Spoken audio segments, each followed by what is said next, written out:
Welcome to Breaking the Chain. I'm Jacob. And I'm Cody. And today we got a bit of news. We've got the pre-release calling. We've got the release of the set. We've got just like overall thoughts on the set and the pre-cons. There's a video from Flesh and Blood. So there's a lot. There's a lot and not a lot to talk about, if that makes any sense. I mean, though, we have plenty to talk about. We're gonna go over the calling results, and then with whatever time we have left, we're gonna go and look at the deck lists that top aided, which I think is pretty interesting to look at. But let's start with your week in Flesh and Blood. Went to an armory like I normally do, and talk about it a little bit. Went into my first game, played my first game, and was the last game to finish. So when we finished, I'm like, okay, I gotta pack up and jump over to the other table, pack all my stuff, almost forget my gem pack. I'm like, oh, I can't forget that. Grab my gem pack, go sit down. I'm like, I'm just gonna open this and put this away so I don't have to worry about forgetting it. Open it up, start to shove it inside my deck box, and then I see like a gold shimmer in the corner of my eye. I'm like, that's not right. So I pulled Prism. Oh, nice. Pretty cool. That's but sick. I was just like, I'm just trying to get this out of the way. Goes to shove it in deck box to start the next game. I'm like, I think I saw something there. Nice. So that was pretty good. And the final matchup I had on the day against Jarl was so cool and so fun. It ended up with pitch stack, a pitch stack play where I knew I hit pitch stack. And normally I had the ability to throw 8 or 9 damage on a turn, but I chose to just tectonic instability myself and my opponent and throw my hammer for 4 instead, because I knew what my next hand was, and I was able to actually sink his last. I saw him pitch his Earth Ice defense reaction, and I was able to sink his other last defense reaction. So it was something that normally doesn't make any sense to do in the position I was in, but I knew I was in pitch stack, and I saw him pitch his other defense reaction. So I'm like, I think this makes more sense. I'm losing out on 6 value this turn, but I'm gonna be able to throw dominate for 10 the next turn, and I ended up winning the game because of it. So that was pretty cool. Those are the cool lines when they get pulled off. That's sick. Anything else for this week?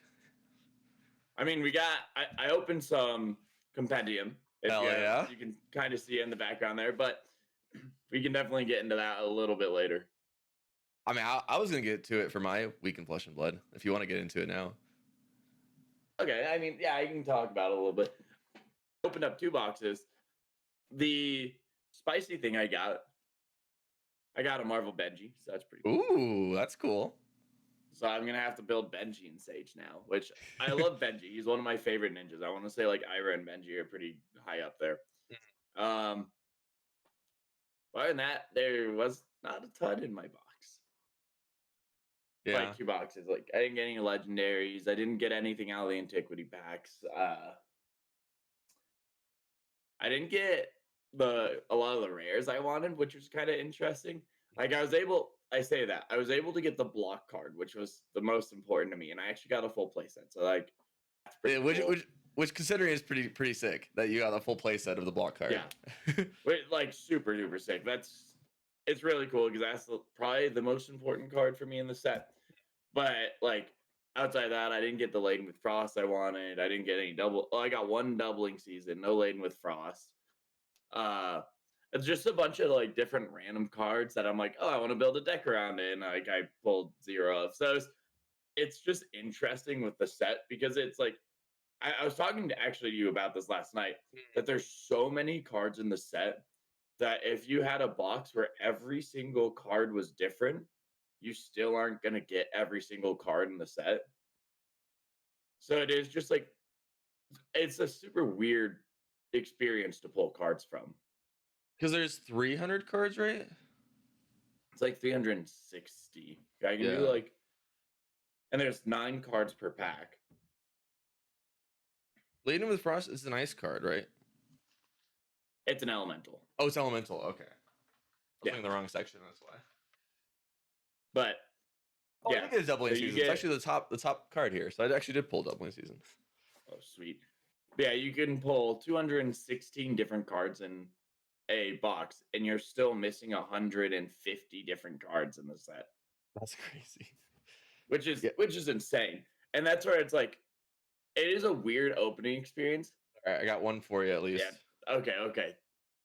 But it's a weird opening experience because like that's kind of how I felt. Is like, oh, I wanted to look for this card and I like didn't get it. But like there again, I think the most important card I got most of.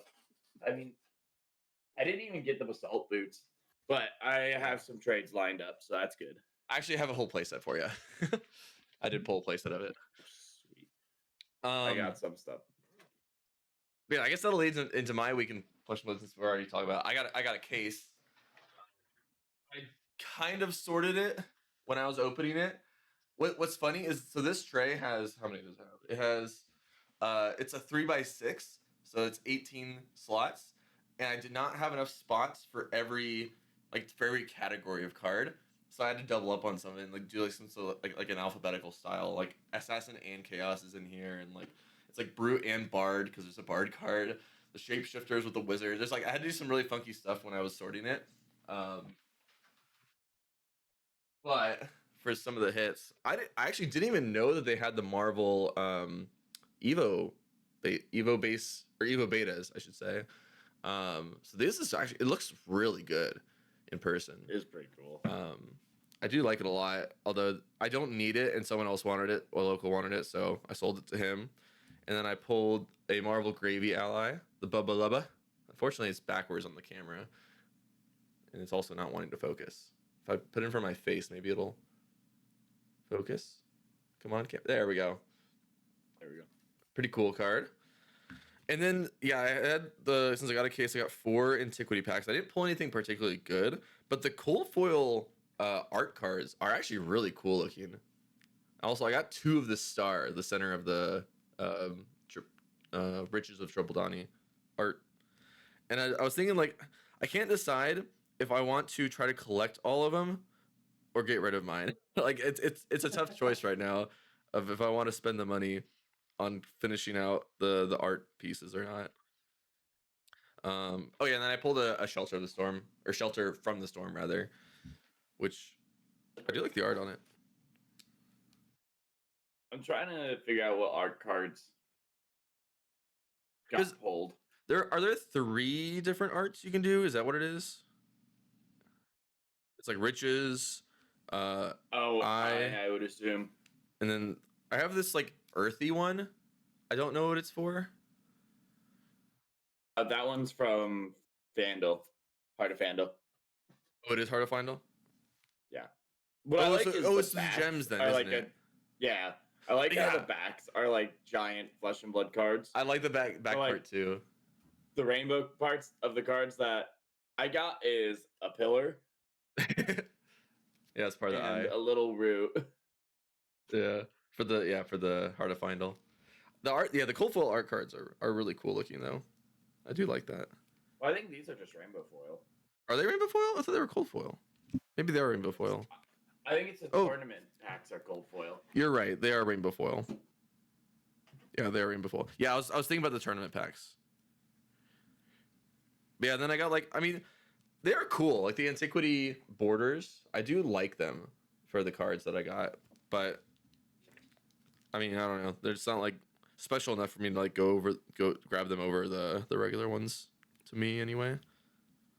But the Fiddler's Green, I think I like the Fiddler's Green antiquity. I really want the new heart so bad. Yeah. Because like I liked 1, I need a heart, but 2, I love the art on it. And so you heard it here. Jacob doesn't have a heart. I don't have a heart. Took me a second, but yeah. I don't know if I'm gonna get the heart, but I want the heart. But yeah. Yeah. I don't have any gems actually. Not a single one. Oh no, actually I do have a gem because you gifted me one. It's technically a gem, right? The Master Cog? Master Cog? Yeah. I think it's a gem. So actually, I do have one gem because it was gifted to me, but that's it. I don't have any other gems. But yeah, unfortunately, neither of us pulled anything like too spicy. It seems there were 3 of the new tunics that were pulled in Colorado so far, and I know somebody pulled a. I think it was an Ivophidia, um, but yeah, I think that the set opening experience, the first box was really fun, and then the rest of it was like is okay, I guess. I'm not a huge fan of the whole like box topper pack in there because it feels like that ends up soaking up a lot of the value of the set or those cards. And if you don't hit in that pack, then you're like guaranteed to not make any like money on the box, like make a value on the box, I should say. And ends up being like way better to go for singles, like way better to go for singles if you don't hit the antiquity pack. Which is kind of unfortunate. I mean, you can definitely hit some of the legendaries, like the reprints, like Quick Dodge Fluxers and like Balance of Justice and whatnot. But unless you hit those legendaries, you're not getting your value out of the box, which is kind of unfortunate. But it was cool that each box had 3 to 4 cold foils in it. When I opened my first box, I was like, did I get an error box? Why? Like I opened the second cold foil and I was like, that's odd. Maybe you can have a chance to second cold foil. And then I opened the third one. I was like, what's happening? Well, it's cool. Like upping the cold foil rate because it's just common equipment that you get these cold foils on. Well, I think it's cool because it allows like people to bling out their decks more often. Right. And there's also so many cards in here that they can up the cold foil rate for some of these common equipments. And it's like so rare. Yeah, and they're still rare. So that's cool. Oh, I almost forgot to mention that I pulled Jacob's favorite card. Oh, I gotta find it. Where'd it go? There it is. This bad boy. Let me put it in front of my face so it focuses. Enclosed Firemind. I really wish I'd pulled it in cold foil to make it real, like, because then he would have actually wanted it. Yeah. It was so funny because I was in the Discord, like the Colorado Discord. He just pings me and he's like, I pulled Jacob's favorite card, and it's a picture of Enclosed Firemind. It was pretty funny. But I did get the cold foil chess piece for you. That one's just will be needing that. Yeah. I thought I got a playset of the Sense Weaknesses, but I actually only got 2. But that's still a good hit. Anyway, it was nice to open.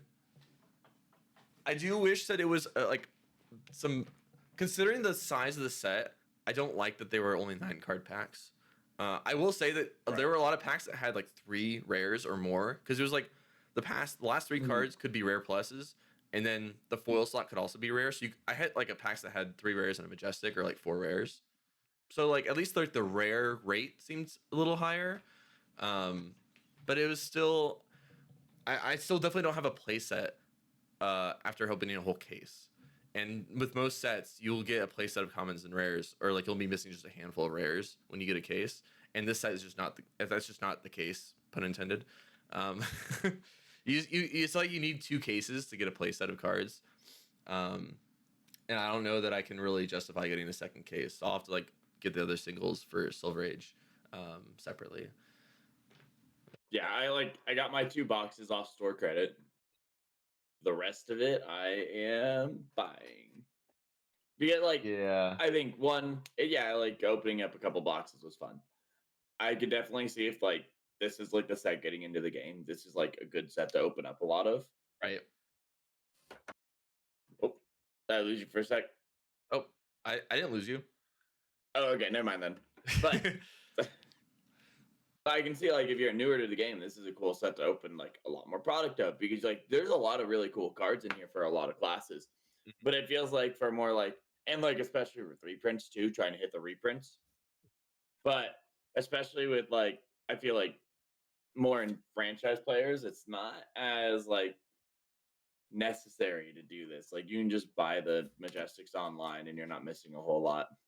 Yeah, it's just because that's how I initially thought, because a lot of the hits are reprints. But at the same time, not all the enfranchised players have those hits. Like when I pulled that shelter, I don't own shelters. Fair. So that's like now my shelter that I have.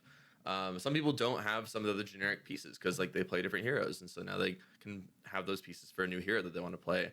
And if anybody's interested in Silver Age, you kind of need a lot of these cards to try different decks in Silver Age, unless you're like you want to main a certain Silver Age hero. But I think the beauty of Silver Age is that you can very cheaply play a different hero every week, and that's what I'm going to plan to do for my armory, is just play a different hero every week, just for fun, and to try all the decks.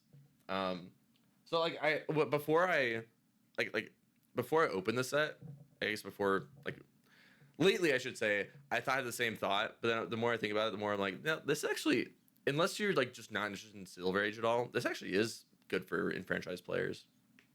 Yeah, and I mean, I think there's a lot of good things like coming out of this set. I think that this set is a very, very good thing for Flesh and Blood. Oh, super. I think that's just like it just like attacks at such a weird angle, like if that makes any sense. Right. Like it's just building on the game in an angle that I think is very different than normal, and that's where like the set feels weird. Yeah, I mean, but it is interesting in another sense because like even like with the main sets and the expansion slots, a lot of people aren't opening product to hit their class card in the expansion slot. If they're opening products because they want to play one of the heroes in the set, right? And so it's a similar vein to those sets anyway. Like I haven't bought a case of Flesh and Blood in a long time actually. I'm trying to remember the last one I did. It might have been Rosetta. And even then I probably shouldn't. I don't know. It wasn't even Rosetta actually. I think it was. I don't even remember the last set I bought a case for. But yeah, like for this one, I was like, I want to play Silver Age, and I want to play a lot of Silver Age, so it makes sense for me to buy a case of it. Right. So yeah. Anyway, long story short, that was my week in Flesh Blood. Got a case of Compendium. Didn't unfortunately play in any armories. I have a Riftbound tournament in 2 weeks in Vegas, the regional. So I've been preparing for that instead. And unfortunately, we don't have any Silver Age events in Colorado, and Silver Age PQs, I should say. But we do have one in Wyoming. That unfortunately is the weekend I'm going to be in Vegas. And then we have a Battleground happening, which actually I don't think we have on our sheet. We need to talk about that later. The Battlegrounds. Yeah. We have a Battleground. After the calling. I think it's late March, but I'm really excited for that because that is Silver Age, and I will make sure I'm prepared for that one. I'm excited for that. Need to request that time off today and make sure I can get into the event today because I don't want it to be like the month before and they're like, we already have like 150 people on our wait list. I'm sorry. It's like, yeah, I think it's gonna be pretty popular. So I do need to sign up for it too. I think they said they didn't have tickets yet, but anyway, not to get in the weeds on our podcast. Right. For the calling that happened. Oh, I think I lost you for a second there.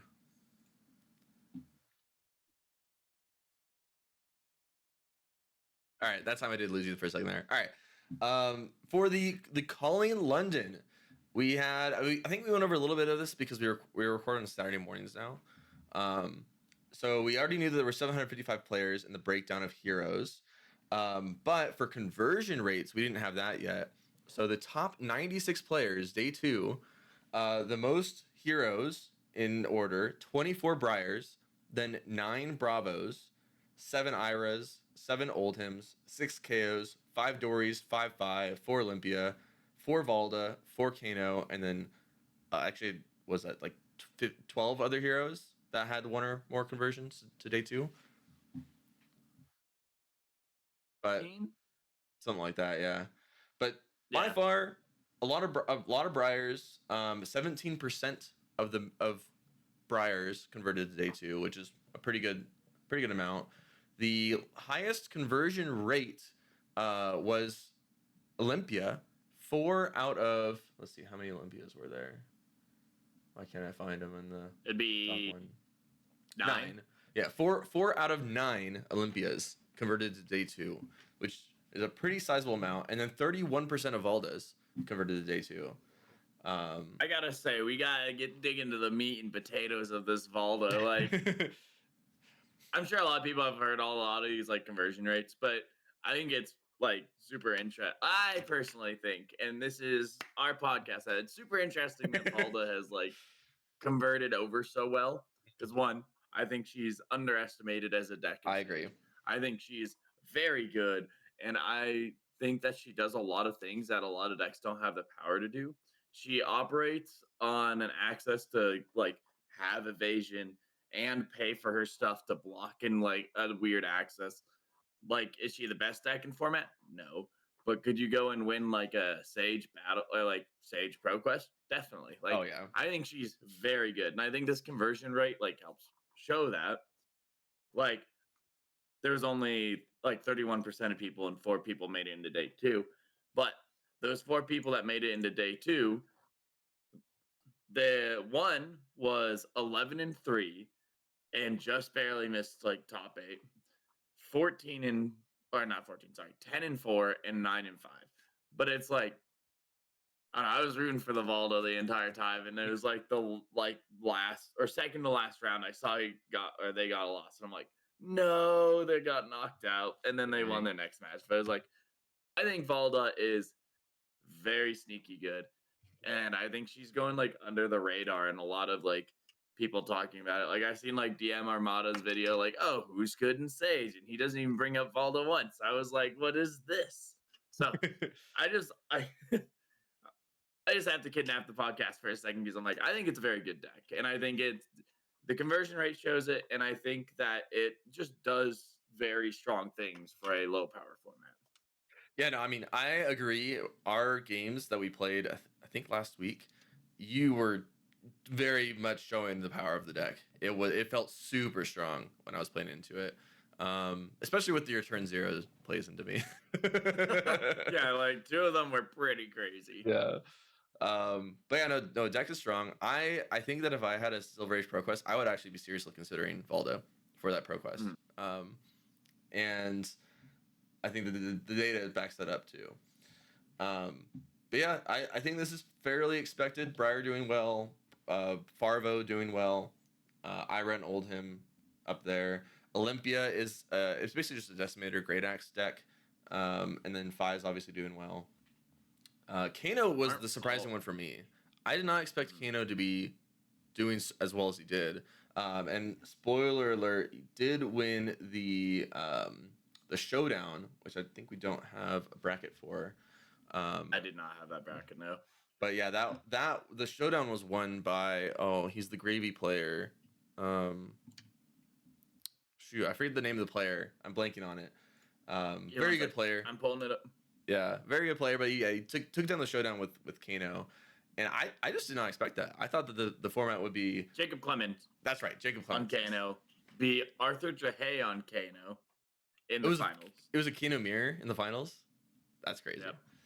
Yeah, apparently the deck's really good. I think that might just be a typical I'm not siding or preparing for Kano situation, because he has 15 health. You can kind of just kill him. I do think that I've heard that the die roll matters a lot for that deck too, because you can leak so much damage turn zero, and also you probably just dumpster the Decimator Great Axe decks that apparently were pretty popular. So I see why it did well. I just don't expect it to continue to do well, as people are aware of it now. And Oasis is also a card that exists. I'm so scared of Kano. Yeah, I guess your block card is pretty bad in Kano, huh? I mean, it's yellow, so it's better than other block cards that pitches for 2. Yeah, that's true. Anything else? Anything surprising for you on this conversion rate in this top? Actually, we haven't gotten to the top 8 yet. Maybe I wouldn't say I'm super surprised by anything. I'm like looking through this. If anything, I'm actually surprised Icelander didn't make more in the top 8. Apparently, Icelander's just not good. It's not quite doing anything strong. Yeah, 1 out of 22 players made it to day 2. I'm like, I didn't expect it to be super strong, like based off the pre-con, but it was something that I'm like, I expected a little more out of the deck. So yeah, I'm a little surprised by that. Turns out when you don't have Stormstriders, it's kind of tough. Yeah. Yeah, for the top new 8 dancers. Yeah, right. The top 8, we had. Let's see. It's kind of hard to see the grayed out part. We have 1 Farvo. Is that just 1 Olympia? Yeah, Yeah, 1 one Olympia, Olympia, two one, Dory, 2 two Dories, KO. an Oldhim, and Two a Dory. Briar. Yep. So only 1 Briar out of the 17% of the field made it to top 8, and the number 1 brought deck, and then 2 Dories, which were 23 total players out of 755 made it, and then 2 KOs, which did actually have a high representation and perform well for the conversion rate. And then only 1 Oldhim, only 1 Farvo. I want to say that the 2 Dories and the Olympia are all Decimator Great Axe lists. Yeah. You have 3 DGA lists in the top 8. Yeah, three It's three practically Decimators. the same deck, except I think the boots are different and the helmet might be different. Yeah, I was kind of shocked by how prevalent Decimator Great Axe decks were, considering Briar was the most brought deck and should be pretty favored in Decimator Great Axe, right? That's my understanding anyway. Yeah. I mean, I did watch one round where, like, I can't remember what it was, if it was a Briar or not, but it was into a Decimator Great Axe, and the player was playing, like, pretty greedy, just taking all the stuff. And the Arsenal didn't overpower in their Arsenal. They threw lethal at the opponent with the Decimator Great Axe. The opponent blocked, but then they just overpowered and still killed them. Yeah, I mean, you definitely have some tricks up your sleeve that you can do, but we can see Yeah. like to go through how the finals went. It Paul Van Gissel, I think that's how you pronounce the last name, took it down with Briar and actually beat both Dories to get there. Yeah. So the finals was the Decimator Great Axe for Dory versus Briar, and Briar beat 2 Great Axes, which is what I expect. I expect Briar to be favored in that matchup, and so that's why In I was that shocked to see so much of it. The one thing in that last match, though, the Decimator Great Axe player did throw what was like lethal, and the Briar player was able to get around it because they had the life effect on one of their cards to gain 1 life, go to 1, and then throw lethal back. I see. That's pretty cool, actually. Yeah. But Pretty yeah, cool no, finals. yeah, I need to watch it. I didn't get around to watching the top 8, but I should do that. It's probably some pretty good games on there. Yeah, I don't know. Expected for Briar to win. Briar's very strong. Was the number 1 brought deck. I don't think there's too many other surprises. I'm surprised. I guess I'm surprised that, considering how well Kano did in the showdown, that Kano didn't do well in the calling. But outside of that, yeah, cool format so far. I think it's a good format right now. Yeah, and I mean, like, I want to say, like, my surprises on the format itself are, like, going into the first impressions of Sage, which, like, we've done some testing of Sage before this, but, like, even then, I was surprised by how long some of these games went, like, Yeah. how deep they were, and so I was very happy about that because I like the longevity of games and getting the second cycle and all that extra stuff. But it's like I was also extremely surprised by like how diverse the meta was. Yeah. Like we were talking about it, but there were 23 different decks that made it to day 2. That's pretty cool. The top 8, you had the most represented deck was Decimator Great Axe at 3. But outside of that, you had, I think, a pretty diverse group of heroes. Yeah. And it's like, I think, I want to say it's still early, so we haven't had things like coalesce, but we also have 57 heroes in the format. Yeah. And I think there's like, you have so many heroes and so many different options and so many ways to tackle the format that I think like, oh, this hero becomes good, here's your counter to it. This hero becomes good, here's your counter to it. I think the metagame is really cool to look at. There's a lot of really cool games. I heard there's a Levia game I need to like sit down and watch. I'm curious about that one. Like just stuff like that. I'm super interested to see. And like some of these heroes that like one Levia made it to day 2, but that's 33% because only 3 people brought it. One Kasai made it to day 2 for the same thing. It's like 3 Terra and there's 25% conversion rate. It's like you see a lot of these lower heroes have a high conversion rate, but yeah, like maybe they specialize on it. But I'm interested to see how the meta like further evolves in this entire thing. And it like again, it just looks super diverse and it's super cool. Yeah, I'm super excited for it. Yeah, I think that we're gonna see a lot of fun stuff crop up during the ProQuest season for Silver Age. Really excited to go over those results once we get them. Again, super sad that we don't have a very Silver Age heavy ProQuest season here locally. But Yeah. we'll get it. We'll get it soon. I know there's an armory every week that I'm gonna start going to for Silver Age. My plan is to bring a new deck every single week because that's the fun of Silver Age. Is that you can, if you have a common rare play set, you can just play literally everything, which is so cool. And yeah, I think that the format's great. I think that everyone's starting to warm up to it too. Even though I think some people weren't too excited about the Decimator Great Axe lists topping the calling, but I think that that's a little bit. I think I wouldn't expect that if we had another calling this weekend. I don't think that we would see as many Decimator Great Axe topping. I think we'd see a lot more variety in that sense. So yeah, I think the format is actually in a really good spot. It's definitely not solved by any means. There are so many viable heroes.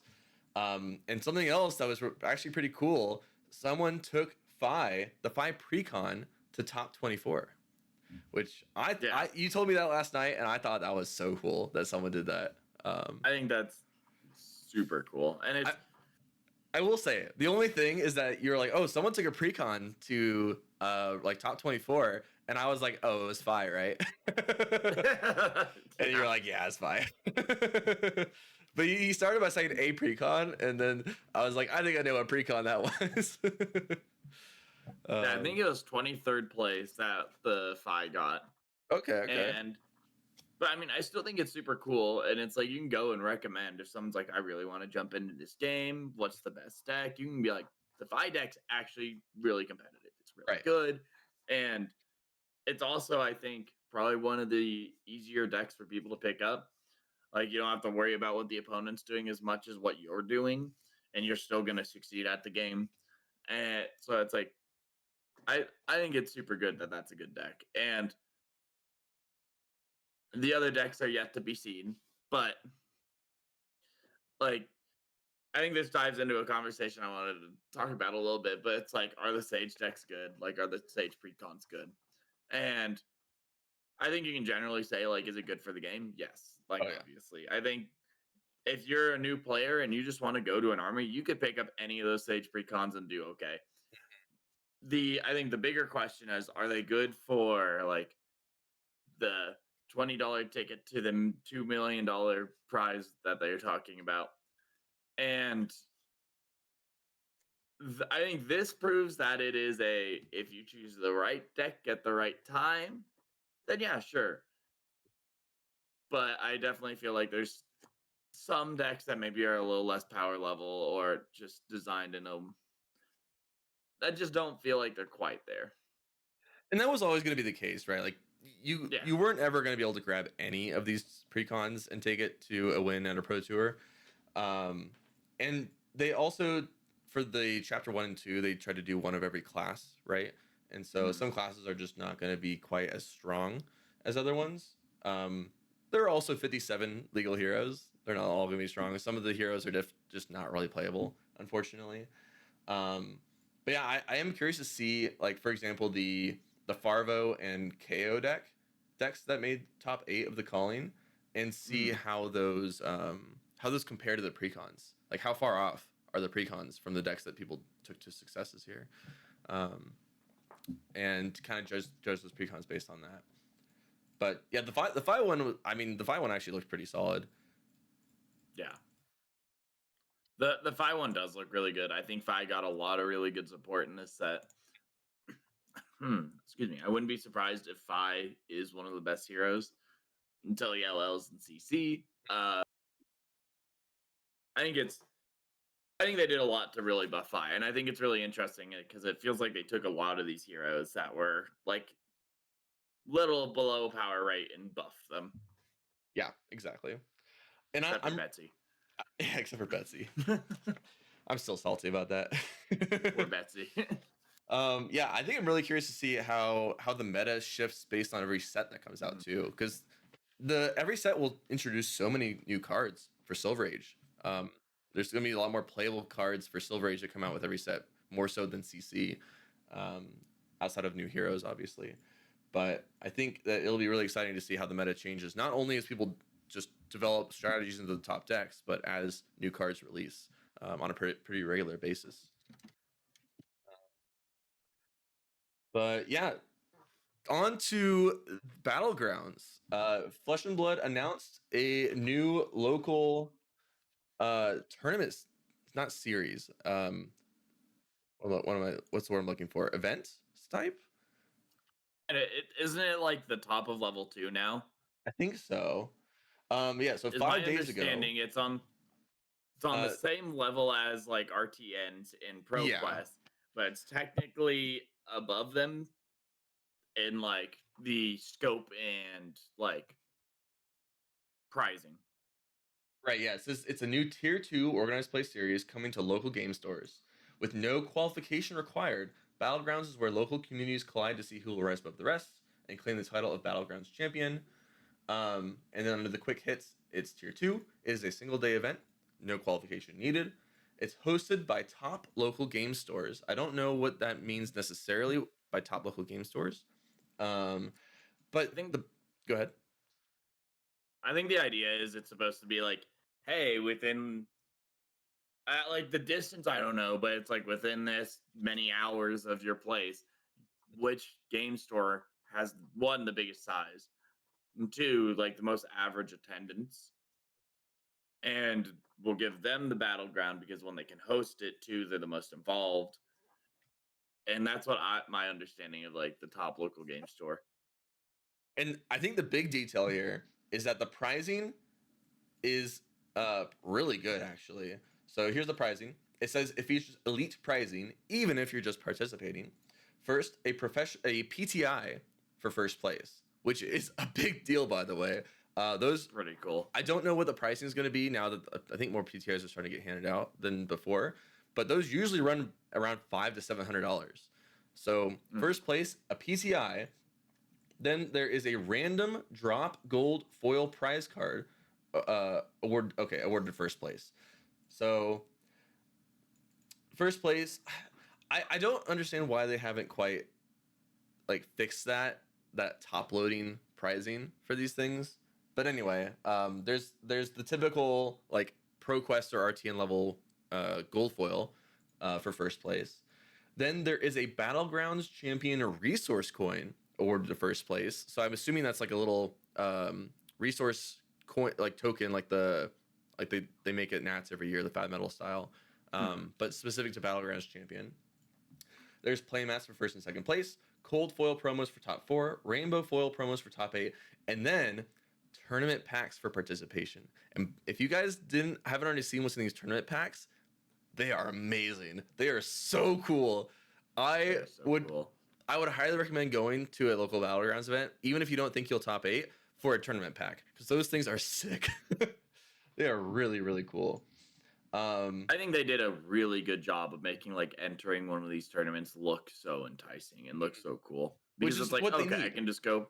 Yeah, exactly. It's like I can just go, I get a tournament pack, I get a marvel of something cool that I can put in my deck in Silver Age, in CC. It doesn't matter. And if I don't win, and say I don't like the card I got, I can sell it, I can trade it. It's valuable. So it's Exactly. Um, and then it says that Battleground launch events will take place worldwide, March 28th to 29th, with Battlegrounds continuing throughout the year as a seasonal in-store tournament experience. So that was actually what I was going to ask next: is how often are these Battlegrounds going to be? And it sounds like maybe like once a quarter, once a season. And it sounds like it's synced up too. So it's not like it sounds like it's going to be on a very specific weekend worldwide every time, so that you will just go to your local one. You won't like travel back and forth for multiple weekends. Like you won't get your Brody Spurlock issue for stealing gold foils at your events. because it sounds like they're gonna have all of them sync up on the same weekend, which will be pretty cool. Actually, I'm excited for that. So really cool event, really cool additional tournament, tier 2 event that they're putting out there, and I think that it's always Silver Age, but I'm not actually certain about that. They might change it up. Yeah, I'm not entirely sure, but I'm excited because I think it's like a cool way to do local scenes that doesn't take a lot of investment from Flesh and Blood themselves, that can still invest in those local scenes. Because I know like Colorado's been fiending for something like Mm-hmm. Battle Harden, calling something. So it's like getting a battleground is pretty cool because we can still do like that localized tournament and we still get this prizing of like a PTI and we still get those tournament packs and we can still get like however many people into an event. And now I think that's super cool. The next step's getting us in that battle or like that or Yeah, some tier showdown 3 and plus. calling again. Yeah. Or tier 4, we could take Yeah. worlds. I'm fine with that, Yeah. Or like pro tour, but One day but it'll happen. I think it's one day, yeah. But I think it's still super cool that we have this like opportunity, at least coming over here, and other places are gonna have this opportunity. Yeah, I agree. Really cool. Game's growing. The usual. um, Next we got a really cool promotional video from Flesh and Blood. I think it was yesterday, or maybe it was the day before, um, which was a a promotional video titled "How It," or not titled. Anyway, how it feels to play Flesh and Blood was the idea of the video, and it's basically these two guys playing Silver Age decks, and it cuts to them doing some actual like fighting in character. It's a really cool video. Highly recommend checking it out if you haven't seen it. They posted it, I know for sure, on the Blue Sky page. I assume they posted everywhere else on their like Facebook and all their socials too. Really cool video. It was a little bit cheesy, I will say, I mean, but they did a good yeah. job. They did a good job. I don't know. Like, I was the one that wanted to bring this up, and it's something that I think is like super cool because it does encapsulate the feeling like I had when I first started playing Flesh and Blood. Mhm. Like, I sat down and I was like I've told this story before, but it's like Azalea versus Kano, and I'm like, okay, let me launch this arrow at you. And I'm like, oh, okay. I'm like reloading a bow. Okay, like this feels like I'm reloading a bow, and then shooting off an arrow, and then the Kano like blasts a magic spell at me in response. I'm like, oh, that's like definitely what a wizard would do. And it's like, okay, that felt pretty cool. Like, let's try this deck. And then I tried like and then we went got some Monarch like Bolton versus I can't remember even what, but like I was playing Bolton. I'm like, this is super cool. Like I'm charging my soul to hit you harder, hit you faster. It's like I don't know. It's this I wanted to bring up because like that video is kind of like encapsulates Flesh and Blood to me. And it's like, yeah, I love going out to tournaments. I like and like people are amazing. Like I love the people of Flesh and Blood. I mean, that's one of the main reasons I stay.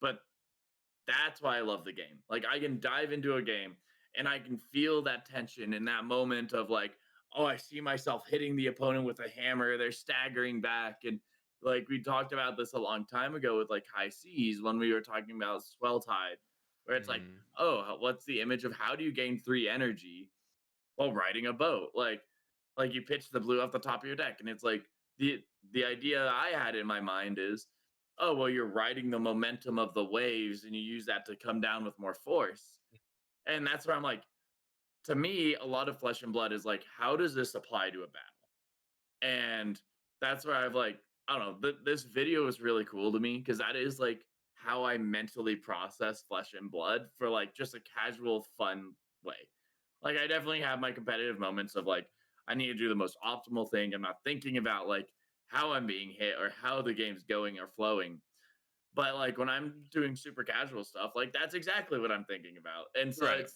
Yeah. it's super cool to me. And I think it's a super cool promotional ad because I think it's something that you can show to someone and then have them play the game and have them understand that feeling. It's something you can be like, hey, try this ranger out. This is what Flesh and Blood feels like and plays like. And they sit down, they're like, oh my God, I can see it. Like I can see myself loading this bow I can see myself picking up this card and physically transcending off of the board.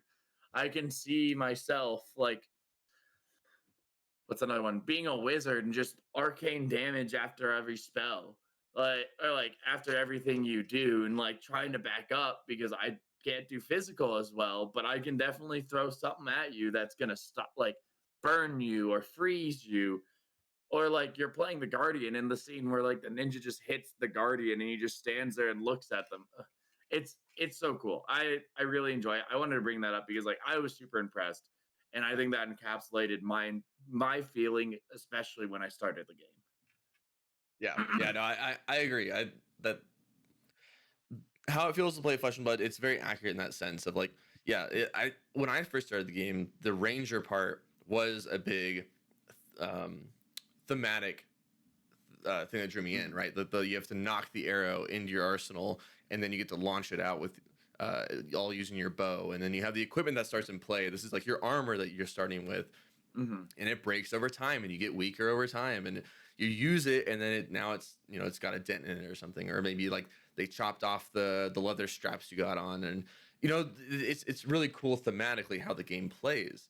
Mhm. And I was just talking about this when it came to I was talking about Rift Down with somebody, and how there's a lot of things in that game that it's like unintuitive in how it works, because like for example, you can attach as many weapons as you want in that game, whereas in this one you have your two hands, and sometimes your weapon takes up both your hands, but sometimes you can hold a little dagger in each hand, and it's just like it's super thematic in how it's like an actual like combative fight.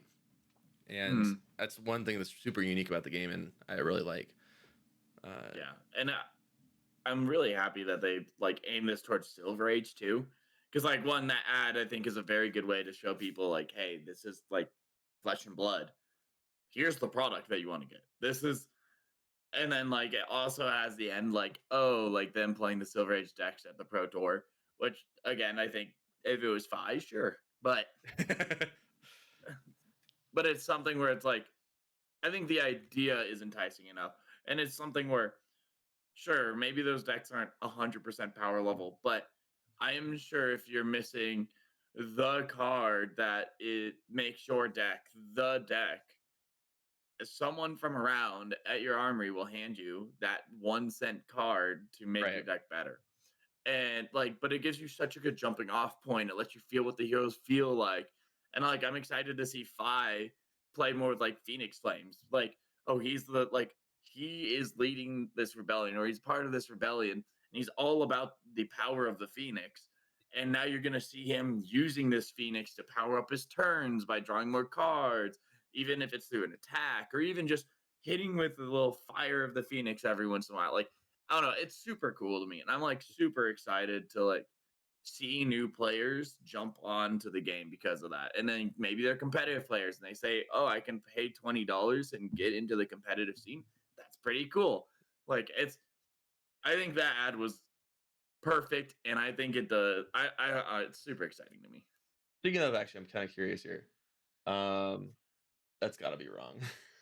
I was curious how the number one deck, what the cost of it was, the Briar deck that won the calling, and it says $50, but I don't actually believe it.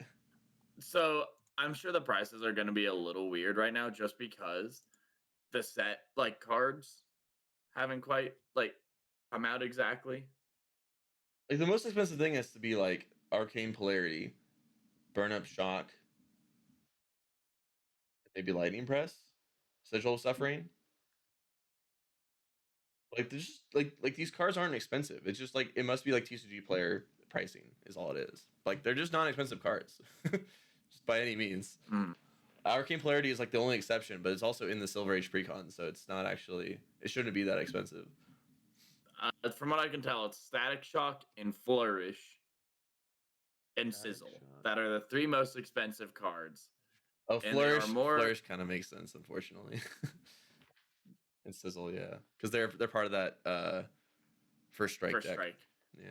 But instead of buying all those for how expensive it is, you can buy two First Strike decks for cheaper. Aren't they like $10? Are they in the first strike First decks? Strike. Yeah, that's where they come from. Is First Strike. They do? Yeah, the Flourishes? Terra deck. Yeah, that's where they come from. Is the Terra deck. Oh, First Strike. I was thinking Silver Age. Duh. Yes. But yeah. If you, Yeah. Well, if you can find the First Strike decks, that is the problem. I guess that's fair. But I mean, AST. What's the AST set number? Aurora, First Strike Strike. Aurora. Yeah. But also the Armory deck Aurora has the sizzle as well. So. But I mean, the Decimator deck Dory is $20. Yeah, they're still you can definitely build these decks for much cheaper. It's just the First Strike. They need to reprint those cards is all. Give me the First Strikes, which they will do. And even then, but like, anyway, if you just buy one of the First Strikes, you're fine. Mm-hmm. I assume the it's hard to find. Is the only thing. KO deck is $40, and it's all in Run Roughshot. Outside of that, it looks like it's a $10 deck. Run Roughshot comes in the Silver Age deck, so it shouldn't even be that expensive, right? Oh, well then, like you should buy the Silver. If you buy the Silver Age deck for $20, you have anything that's valuable in that deck. I guarantee. Yeah. Yeah. So it's super cheap to play. That was one of the big prohibitors for a lot of the people that I was trying to sell the game on. Was like it's kind of expensive to get into the game. Once you're into the game, it's cheap to keep up with it. But getting into the game initially is actually pretty expensive for Classic Constructed. But for Silver Age, it's super cheap. You can play a new deck every week, and it's not going to break the bank. Super exciting. And again, I'm sure you could, instead of buying all these cards, walk up to any local or a local out of all the locals you have, and someone's going to have that common or rare to give you. In fact, I'm planning on building some decks just to give away to people. That's my goal. Is like with all the extra bulk that I have, I just want to put together Silver Age decks and be like, here, you can just have this, and you can play the game. I think that'll be really cool. Especially like I'm thinking about building just like kind of 5 decks because they'll be not only super cheap but super easy to play, and learn with, and also pretty good. They can win their tournament with it, like their local tournament. Right. So yeah. So very excited for Silver Age. I think this is going to be super good for the game. Anything else you want to talk about before? Like we can review, I guess, some of the lists really quick before we end the podcast. I did look at one of the lists, so we could. I'm ready to jump in the list real quick. If you have a list that you're interested to talk about, I want to talk about Kano after you talk about your list.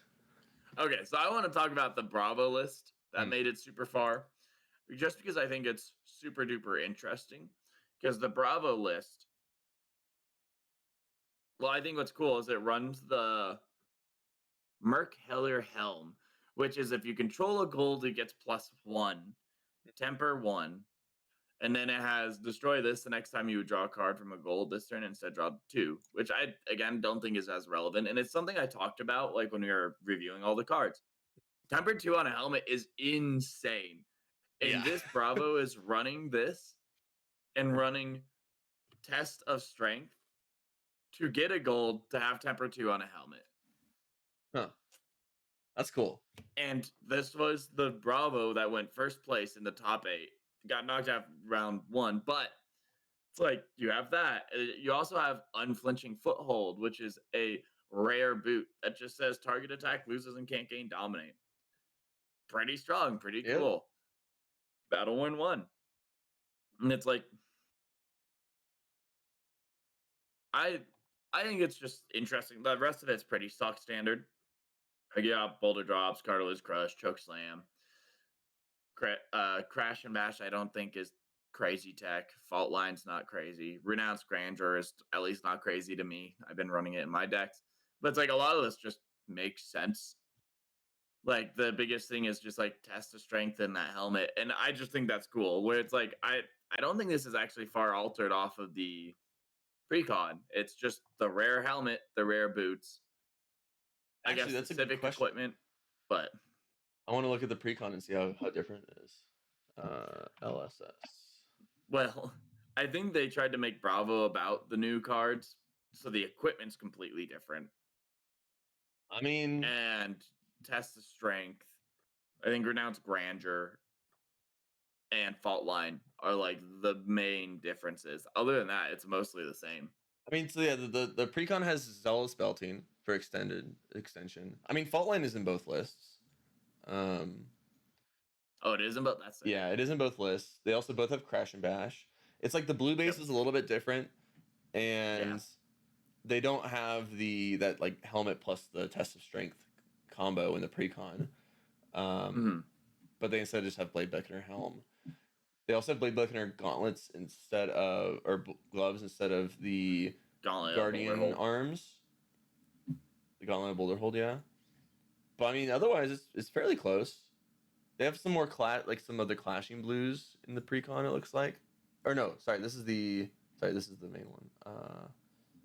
Yeah, Clash of Might, they Clash of Vigor, and they have it in the precon too. Actually, they have the Suspense is Killing Me for whatever reason. The precon, I don't know about that one. It's a funky blue.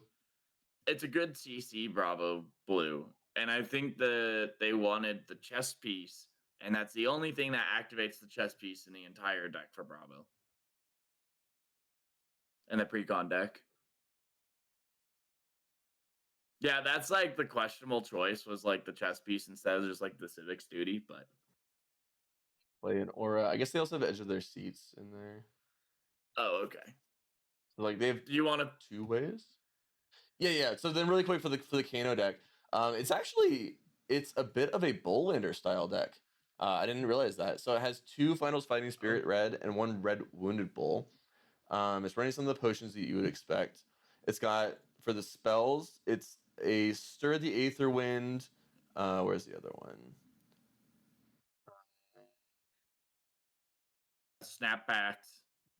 Just There's Scalding Rain. Yeah, it's got like a Rainbow Emeritus Scolding. It's got like red Voltic Bolts. It's just trying to go super tall. They also have some extra effects to like amp their other cards. But yeah, it's like a mini Bolander. I actually didn't expect it to have any physical attacks in it, but it does make sense for this deck to be Bolander style. Yeah, super good looking deck. It's kind of cool, but like I don't want him to be good. Yeah, I do like the unyielding grip in this deck. That's pretty cool. Those are the arms, by the way. That if you have no cards in your hand, this gets +3. I thought that's pretty cool for Kano actually. You just like dump your hand to your own spells, and then you also have 3 block, in case you don't kill. Right. But yeah, cool deck. Mage Master Boots to be able to throw 2 spells as well. It's kind of cool. Mage Master Boots used by a mage? What is this? Yeah, for the first time. Yeah, I know you have to run, so let's leave the audience with a question. What Silver Age deck are you most excited to play at your locals this week or the next time that you have a Silver Age event? Let us know in the comments below, whether on YouTube or on Spotify. Also, if you don't mind giving us a like and subscribing, that helps us out a lot. And with that, I'm Cody. And I'm Jacob. And thanks for watching and listening.